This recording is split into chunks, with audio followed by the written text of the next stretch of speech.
और आज की सबसे बड़ी खबर आपको बता दें, दिल्ली के मुख्यमंत्री अरविंद केजरीवाल को ईडी ने 5वां समन भेजा है। ये इस वक्त की बड़ी खबर है। 30 अक्टूबर को एक समन भेजा गया था, जब 2 नवंबर को बुलाया गया था। फिर 18 दिसंबर को एक समन भेजा गया, 21 दिसंबर को बुलाया गया, 22 दिसंबर को भी एक समन होता है, 3 जनवरी को बुलाया जाता है, फिर 13 जनवरी को भी समन होता है। और उसके बाद आप देखिए एक बार फिर से 5वां समन आ चुका है। 4 पिछले समन पे वो नहीं गए थे। मामला है दिल्ली का कथित शराब घोटाला मामला।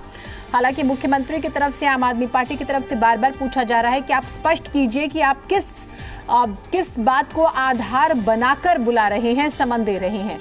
मकसद तो आपका गिरफ्तारी का ही लगता है। आप कहें कि आरोपी हूं, उस आधार पर गवाह हूं, उस आधार पर मेरा कोई लेना देना नहीं इससे, ये पूरा का पूरा कथित शराब घोटाला ही फर्जी है, फिर आप जवाब तो दीजिए। तो पहला समन 30 अक्टूबर को, दूसरा समन 18 दिसंबर को, तीसरा समन 22 दिसंबर को भेजा गया था, चौथा समन हमने जनवरी के महीने का भी जिक्र किया, और उसके बाद से ये 5वां समन आया है। आज की बड़ी खबर। अब मुख्यमंत्री जाएंगे ईडी के सामने या नहीं, ये अपने आप में प्रश्न है, लेकिन खबर बड़ी है आज की। और कई बार कहा गया आम आदमी पार्टी की तरफ से, क्योंकि आम आदमी पार्टी एक उभरती हुई पार्टी है और आम आदमी पार्टी ही बीजेपी का मुकाबला कर सकती है। उस सूरत में जानबूझकर षड्यंत्र हो रहा है ताकि मुख्यमंत्री अरविंद केजरीवाल को गिरफ्तार कर लिया जाए और पार्टी कमजोर हो जाए। ऐसा आम आदमी पार्टी के नेताओं का दावा है। आपने कई बार उन्हें देखा सुना होगा, कई बार मुख्यमंत्री भी अपनी बात कहते हुए नजर आए हैं। तो फिलहाल ये बड़ी खबर है जो हम आपको बता रहे हैं। हालांकि जनमत संग्रह की भी बात हुई थी कि क्या वो जेल से सरकार चलाए अगर गिरफ्तार कर लिया जाता है, तो कई तरह की स्थितियां पहले भी आई थी।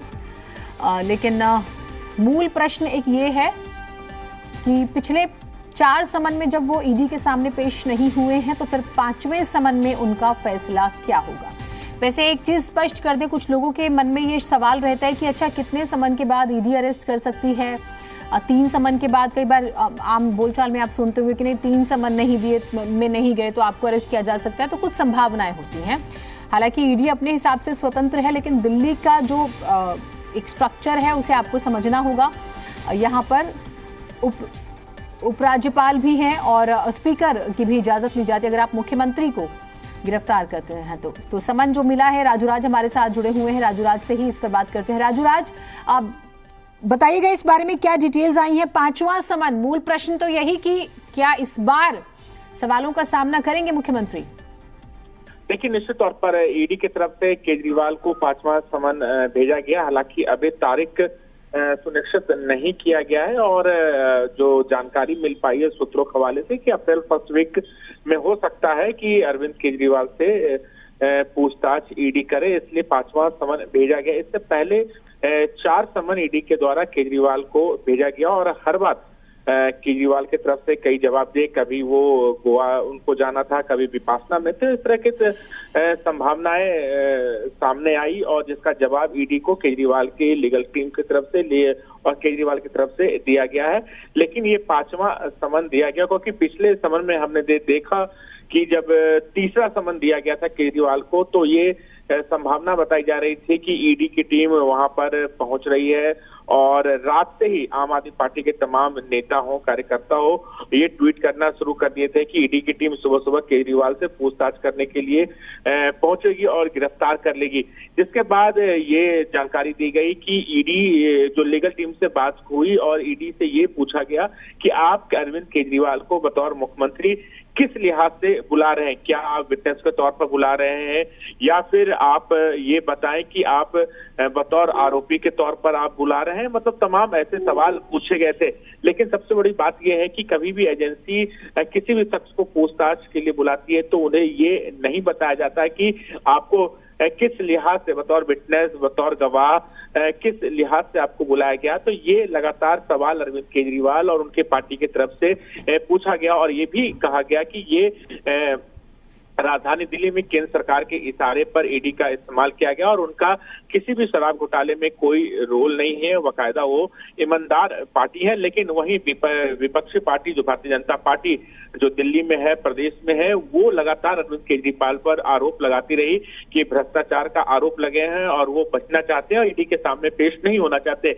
लेकिन इस बार फिर एक बार से ईडी ने 5वां समन जारी किया गया है। अब देखना होगा कि क्या इस बार केजरीवाल अपना पूर्व निर्धारित कार्यक्रम बताते हैं या फिर ईडी के जो समन भेजा गया उसके तौर पर कोई जवाब देते हैं या फिर ईडी के सामने वो पेश होते हैं। तो तमाम चीजें हैं, ये देखना होगा। लेकिन 5वां समन एक बार फिर से केजरीवाल को दिया गया। निश्चित तौर पर इसे लेकर केजरीवाल और आम आदमी पार्टी निश्चित तौर पर अपने लीगल टीम से बात करेगी और आगे की रणनीति पर चर्चा करेगी।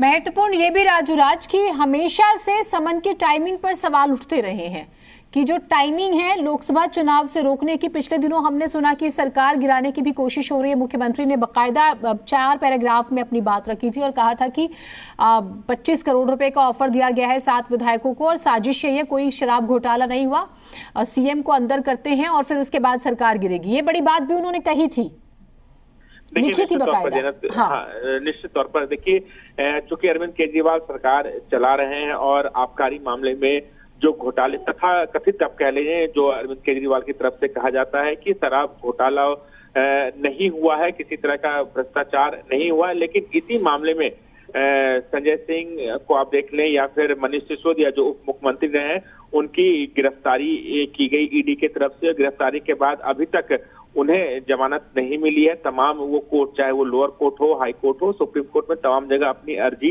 लगा चुके हैं जमानत याचिका के लिए, लेकिन अभी उन्हें कोर्ट से भी राहत नहीं मिली है। और चूंकि चार्जशीट में अरविंद केजरीवाल का नाम सामने आया है और सबसे बड़ी बात है कि जो तमाम जो दूसरे गवाह हैं, चाहे दिनेश अरोड़ा हो या उन्होंने तमाम जो जिस चीज का जिक्र किया है जिसमें ये आम आदमी पार्टी तक पैसे पहुंचा, उस पैसे का इस्तेमाल चुनाव में, गोवा चुनाव में किया गया, तमाम चीजों का जिक्र किया गया। अब बतौर आम आदमी पार्टी के संयोजक अरविंद केजरीवाल रहे हैं, तो इस लिहाज से जो सबूत एविडेंस आए हैं उस आधार पर ईडी उनको लगातार पूछताछ में शामिल होने के लिए बोल रही है। अब देखना होगा कि पूछताछ में क्या चीजें कोलैबोरेट करती है, क्या चीजें सामने आती है, उसके बाद ईडी का क्या एक्शन होता है, क्या अरविंद केजरीवाल को भी इस पूरे मामले में गिरफ्तार किया जाता है या फिर बतौर गवाह के तौर पे उनसे उनका बयान लिया जाता है। तमाम चीजें जांच के बाद पता चलेगा और ईडी का क्या एक्शन होता है उस पर निर्भर करता है। लेकिन अभी से कयास लगाना काफी मुश्किल होगा कि ईडी उन्हें अगर बुला रही है तो बतौर आरोपी बुला रही है या फिर गवाह को तौर पर बुला रही है। लेकिन जो भ्रष्टाचार का आरोप लगे उस भ्रष्टाचार को लेकर लगातार अरविंद केजरीवाल और उनकी पार्टी अपने आप को डिफेंड करते आए, बचाव करते आए और चूंकि वो आरोप अरविंद केजरीवाल और उनकी पार्टी पर लगा है तो इसलिए वो लगातार इस बात से बचते हैं और बार बार इस बात को जिक्र करते हैं कि भ्रष्टाचार हुआ ही नहीं है। ये कहीं ठीक है राजूराज, अपडेट हम आपसे लेंगे, लेकिन मूल प्रश्न यही है कि क्या